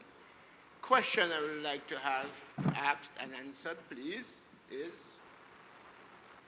how can community-led initiatives contribute to reducing crime in affected areas. How that can be done? How can that be done? Right? And your esteemed panel have suggested some things, but they need to elaborate a little bit more so that in going back to the community where we all come from, we can, as leaders in that community, offer some Yes. advice. Ms. Joseph, I'm sure this could fall in your garden. Sure. Thanks for the question. In terms of mediation, we believe in the proactive and reactive approaches, but mediation in general focuses on a proactive approach. By that I mean empowering persons before any conflict arises to be equipped to deal with it. So for example, you have conflict within yourself. We provide psychosocial support through counseling. When I say conflict within yourself, what do you mean? What do I mean? It starts in the mind as a thought. Do I personally want to make a decision to live in a particular way? I'm influenced from many different angles. I'm in different spaces. I have so many things in my head. So within that decision-making process, we could come in beforehand to show the benefits of choosing a particular way. So we don't tell persons what to do, but we believe in sharing knowledge on the consequences of actions. So that way persons are empowered to have critical thinking skills, and it's not that you always have to ask someone later on what type of decision to make, because as we know, things happen quickly, and you as an individual have to develop skills in order to be able to make certain decisions. So we take it from that angle. In terms of initiatives, we have, for example, the parent support group, which I wanted an opportunity to speak on, because my panelist was mentioning in terms of delinquent parents, if you want to use it as a term, and I think he mentioned policing in terms of how can we get them. But from our perspective, these same parents are using a belief system from somewhere. They are using teaching from somewhere. It would have been handed down to them. So in terms of breaking that cycle, we also have initiatives of support in that way. Now, the forum of the support groups are in different districts. We have it separated via north, central, east, south, right, at this point in time. But we are trying to extend via our mobile mediation unit, which is buses outfitted as centers to go more into the communities, as we realize that we need to reach communities where they are as well, including the rural communities. So within the next 3 to 6 months or so, we'll be servicing these buses and coming into your communities. This could be via request, and I would have asked for our brochures to be distributed so it have the center locations. But if you want us to come in the community and start up a parent support group there, we can do that. The schools within the community, if you are involved in the PTA or in some way, and you can be a liaison, because this is by request. Once again, mediation is voluntary. So once requested to come in the schools in your community, whether it's primary school or secondary school, we'll be very much willing to come there. As of last year, we started our men's support group program, and this year was the second initiative for it, which was to deal with men issues specifically from all angles that men would have been able to reach out to us and state, okay, these are issues that we are having, and we can now use that information to provide support specific to men. So that's one of our new initiatives. And as I mentioned before, in terms of the skills, in terms of effective communication, anger management, emotional intelligence, these are actual training courses that we can do once we could work with you to mobilize the community, and even under community development, because it's one ministry. Mediation falls under Ministry of Sport and Community Development. So we can have a space in the community center where we could provide these skills, and these skills also, you get a certificate at the end of it. And we have realized that persons, both youth and adults, appreciate this particular certification as well, because even in the workplace now, we are seeing persons recognizing the skill of conflict management or being able to effectively communicate So they see it as a plus because there's even conflict in the workplace. So in terms of initiatives, there are many. And mediation is poised and ready. And we are making adjustments based on feedback from the public. Because after all our sessions, we have a feedback form that we actually really review and try to come up with new ways and innovative ways to assist your community. So if we are able to have that conversation with community leaders, and I say it in the positive connotation, right? Village council members, any member of the public, but it could be in your church spaces. We even visited churches, in your organization, wherever you are. We are definitely willing to come out and we can have that conversation. Can I just add to that also? Because I know the question Yes. you asked is how you could do it. I'll give you 3 examples that I would have used to start projects. And I mean, we know normally the problem is the money and stuff like that. One of the first things you want to do is find out what the community is interested in as a group. So the Safer Stronger Together program, when I did that one, what I did is, because of the safety issue, I used self-defense as the base, and I targeted women. So when you spell the safer, it was H-E-R at the end, stronger was H-E-R, together was H-E-R. So I targeted the women, both local and Venezuelans, and I brought them together under the guise of a self-defense program. But what I did, and this is what I have seen that I've seen kind of lacking in some programs, we would want to bring the fun thing, which gets them together, but we have to find a way to bring in the other things. So when we started that program, we started with the self-defense at the base. So the first hour of the session would always be self-defense, or the last hour based on how we want to do it. But then we had emotional intelligence, we had self-awareness, we had entrepreneurship, we had all these different things, how resume writing, how to do interviews. So we brought the fun aspect, and then we added the important psychosocial and different things that are needed. The other one I did was healthy mentality, with capitalizing heal men. And again, what are men interested in? Plenty of the men wanted to do things like football and lime and those little things. So we found our way, what the youths, and we did it as a mentorship. So we said, here we're going on, either father and son, either father and uncle, just adopt somebody from the area and come together. And we added all the other things, but our base was a common ground. So those are just 2 of the programs. I have one that I'm working on now because of something that came up also today. A lot of the times when children want to go to events, and I mean, I'm sure Officer Shabadi and the inspector I'm here could say, sometimes they want to go to an event, there's something in the area, but guess what? There's no transportation to reach there. They can't get there, they have these different things. So one of the initiatives I'm writing up right now is something called Future Driven. And the goal behind the Future Driven initiative is I'm trying to get corporate to at least sponsor 1 vehicle for any national or any community event. Just say, okay, we could reach out and say, okay, this community is having this event. Just sponsor 1 vehicle for the purpose, whether it's PTSC, whether it's the police, whether it's all these different areas.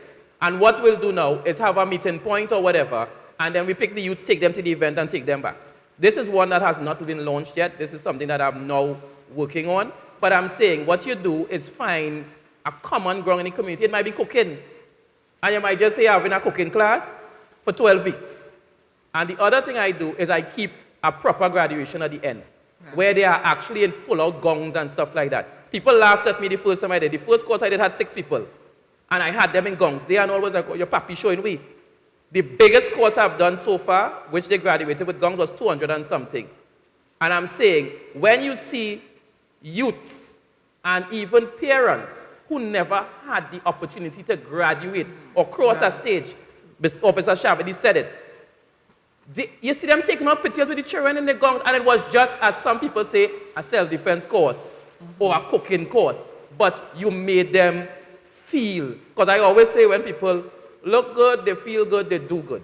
And that is the concept behind a lot of the work I'm doing. So even with the Vision and Mission, that pre-release program, this year, for the first time, they are going to be graduating in a full-out graduation in gongs and everything.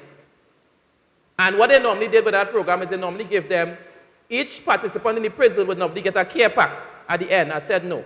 That not making sense. Let's get it already. What I'm doing this year is each participant have to now pick somebody on the outside who they want to send a gift to, and we're going to put their name from them to that individual. So that is under we have a program called Triangle of Hope where we deal with or target children of incarcerated persons. So this is going to be now a gift of hope and a promise to the person on the outside that when I'm coming out, I'm going to do better. So these are just things, find a common ground. All right, thank you so much for that. I know we have another question, do we? All right, that will be the final question before we wrap things up. Yes, good day. I am David Maynard, the PRO of the South Diego Martin Community Council, but I am also secretary of a family foundation that puts on an annual concert as a sort of change method in our community. So the area that I am interested in is crime culture. Could you explain what is crime culture? And if such a thing exists, how do we change the culture of crime in our community? Speaking of which, is there one method? Because, since there are some communities that are hotspots and others that are not, is there one method of changing the culture of crime in communities? You want to take it or let me take it? Well, let me say for the benefit of the gentleman from Santa Cruz, once you invite police and you organize a lasagna and a strong coffee with you, we coming, you don't have to ask about his officer, we there. There is a multi-pronged approach in terms of fighting crime. The commissioner sets the policy in terms of what is primary and what is secondary. The police and soldiers take the fight on in terms of the first responders. Put pressure on where the criminal elements are. Once they're removed, there's something called a vacuum. If you do not replace it with immediate projects, initiatives, programs, empowerment, the vacuum remains, and then it reintegrates into something stronger, more powerful. So the criminal element looks at opportunity and space to set up the business. For example, if you live in an at-risk community as opposed to a high-risk, it's the same thing. It's just a playing of words. Because your behavior put me at risk, and the community I live in, I am more at risk. You follow? Whereas some community may not be benefiting from a high rise in crime, and they may have the luxury to come out in the night, but they cannot take that for granted. Look at Tobago. Tobago, I'm not going to make any pronouncement on Tobago, but Tobago now is having a job. So crime is about opportunity. These criminal elements migrate. So they set up one in Laventille, and then they get a call, hey, the criminal elements have an international networking agency now. This is not about 6 and 7 gang, It's about the Colombian, Venezuelan, it's about international influence that is allowing our young people and young men who are lost to pick up a gun and feel that is where the power is. Your role, you just said it just now, your role is not to go to a placard and say, I want all the gangsters out, but to continue to do the good work, allow it to blossom and grow with, of course, the funding and by extension, marketing. The Bible says, let your light show so that men will see your good works and glorify you.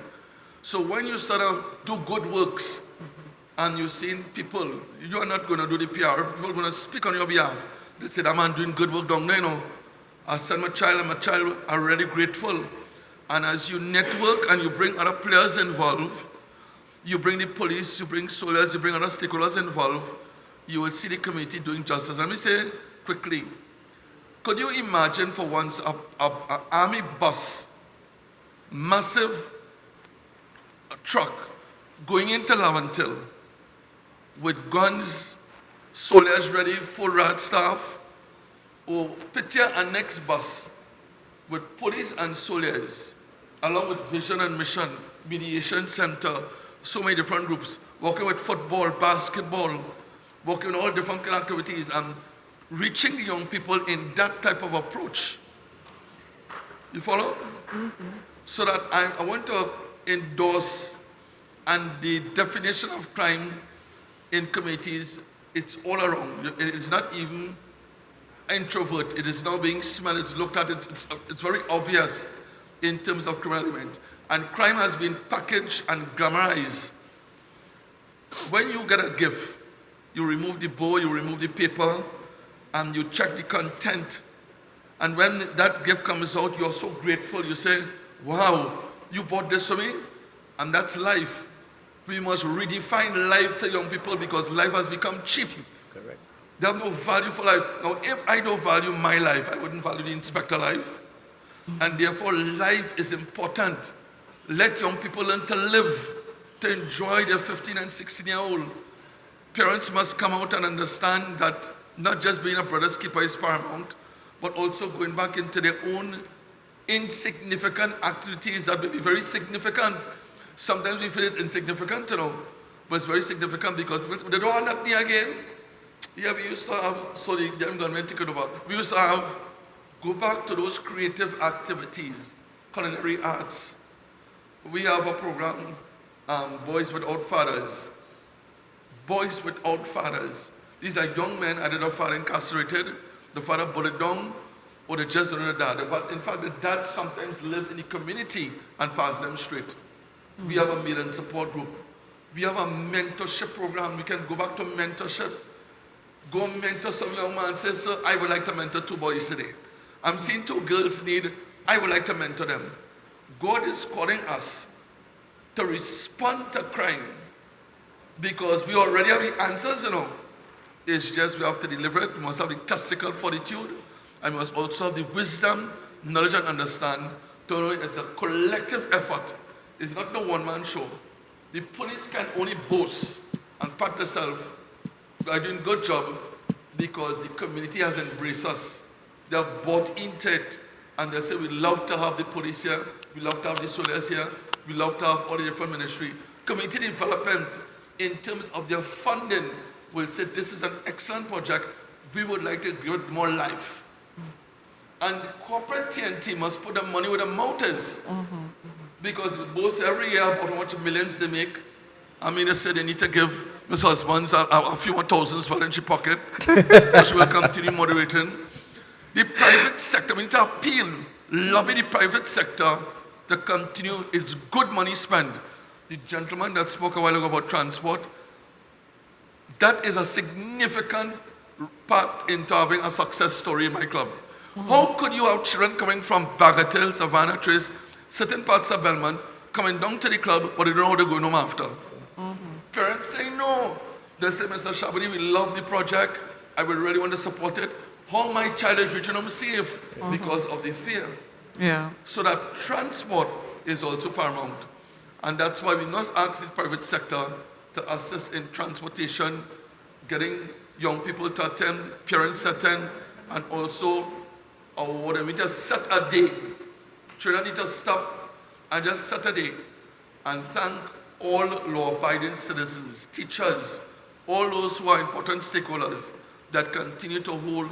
Listen to me, You see those who continue to pray for this country, that is where we are still today. Soldiers on their knees praying, who are in between, who making an intercessory. Listen to me. We have to thank God. I'm leaving, coming around the Savannah, and I'm hearing on the radio already an ex-murder. Them fellas, the evil, we have lost a generation or two. You have to start with the early childhood, the little girls, the little children, the little babies. Start with them first. And when we start with them, then you give them a glimmer of hope. Teach your children, and teach them this, that your attitude will determine their altitude.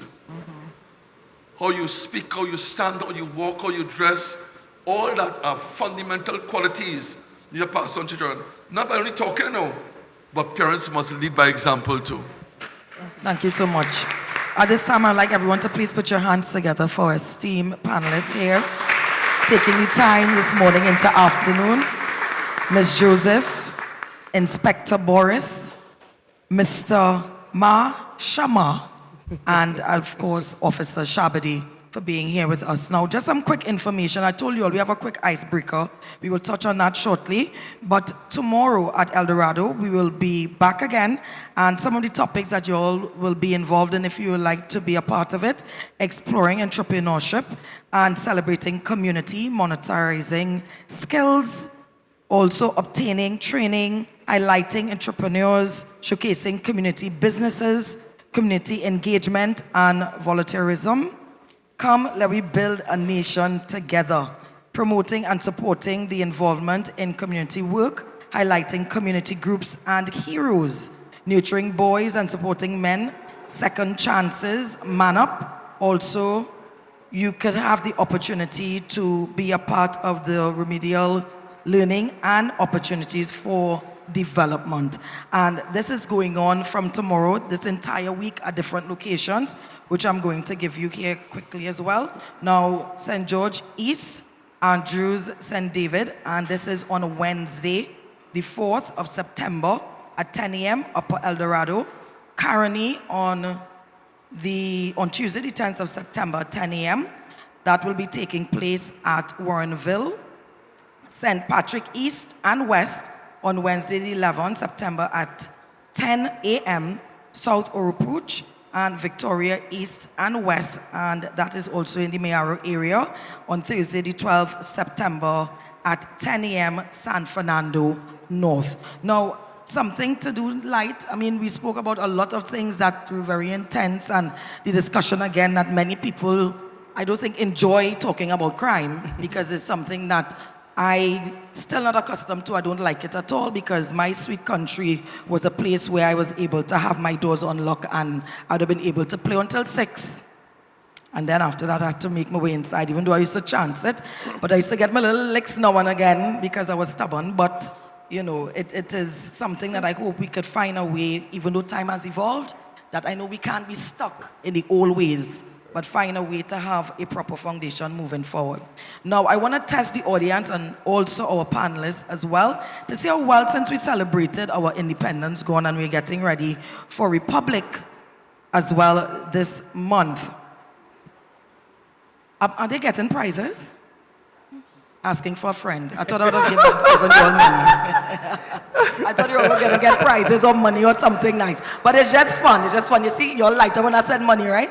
I wonder if I have money in my bag. No, I thought I would have given something, but I don't have it today. All right, but let's just have some fun this afternoon. Now, I will start with, let's see, somebody randomly here. Choose social, sports, economics, politics.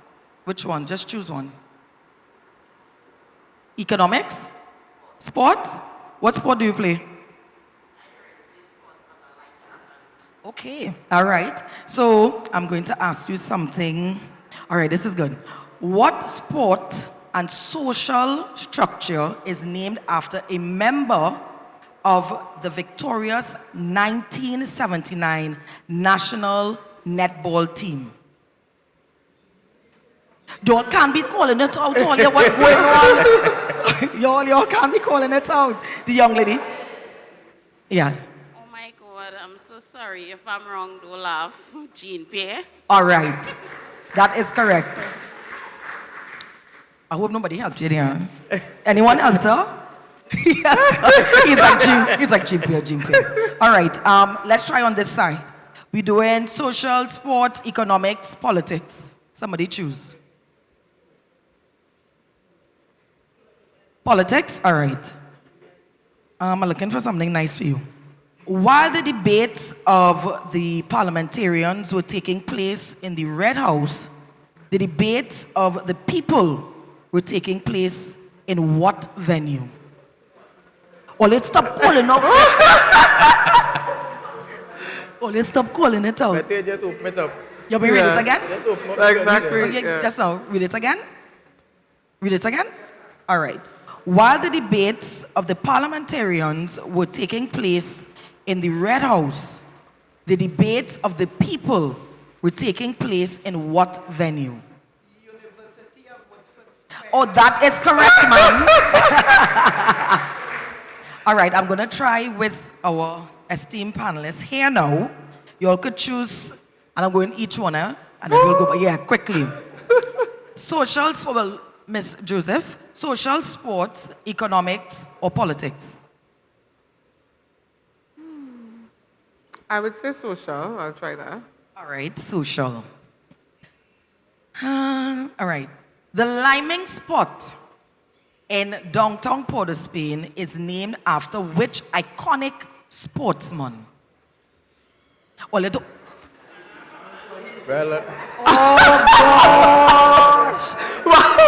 I didn't get a chance to think through the answer, but the wonderful audience prompted me. Brian Lara, prominent to Brian Lara. Any turquoise here? Who said it? You all don't say anything. All right. Yeah, all you can't be screaming it out like that. We have a very bright audience, huh? We have them. All right, Mr. Marshama, Professor O. I love that name because it reminds me of the X-Men. X-Men, yeah. Yeah. All right, so which one would you like? Social, sport, economics, politics? I'll try social. Social? All right. I think you know this one. Well, we hope so. Yeah. I don't get time for much social stuff, you know. So Okay, but I'm sure this is something because you had your boy days. All right?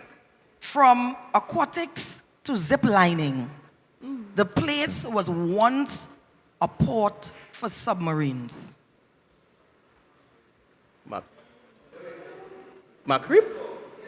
Macrib. Correct. I know it for other things. it was more stress. Oh, my More stress in training. All right. To Inspector Boris. Sport. Oh, God. All right. Oh, gosh. All right, I will give you this one because I am sure you all have to be present for this type of activity almost every year. What is the premier road cycling event of the North?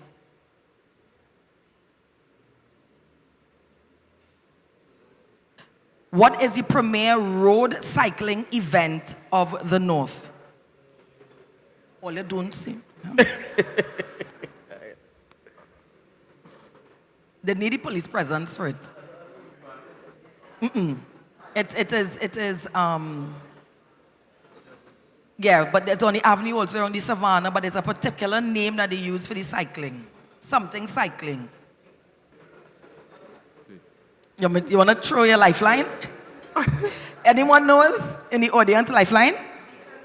Oh, she's correct. Beacon Classic Cycling. Yes, that is correct. Officer Shabadi. Social, sport, economics, politics. All right, police question. You ready for the police question? Yeah? For the police question? When are you all going to solve the crime?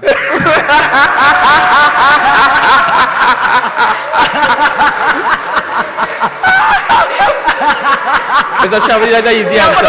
That's an easy answer. Yes, you can. Easy answer. When the media started promote more positive news than negative news. Easy answer. Easy answer. Okay. So I'm going to give you one still though to have some fun. And since we celebrated our independence, 62 to 62, this scholar, politician, and international statesman guided this country through independence and republic status. Who is that individual? That sounds like the first Prime Minister, Dr. Rick Williams. That is correct.